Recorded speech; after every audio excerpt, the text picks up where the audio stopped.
সুপ্রিয় শিক্ষার্থী ভাই বোনেরা, শুভেচ্ছা নেবেন। বাগধারা ও প্রবাদ প্রবচনের প্রথম পর্বে সবাইকে স্বাগত জানাচ্ছি। বেশ কিছু বাগধারা রয়েছে যাদের একাধিক প্রবাদ প্রবচন চলে আসে, একাধিক শব্দ চলে আসে। গুরুত্বপূর্ণ কিছু বাগধারা আমরা আলোচনা করতে চাই। আজকে একটি খুবই গুরুত্বপূর্ণ বাগধারা আলোচনা করছি, অপদার্থ। অপদার্থর প্রায় 10টি বাগধারা রয়েছে, যেগুলো খুব বেশি আসে, এগুলো আলোচনা করছি। অপদার্থর বাগধারার উল্টো দিকে আপনি পাবেন গোবর গণেশ, অকাল কুষ্মাণ্ড,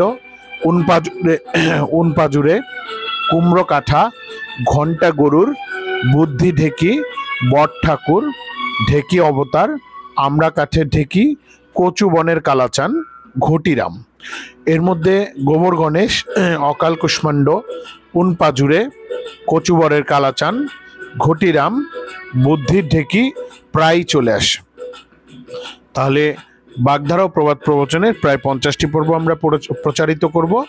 নিয়মিত শুনলে আপনার বিভিন্ন পরীক্ষায় কাজে লাগবে আশা করছি। ধন্যবাদ সকলকে। আসসালামু আলাইকুম।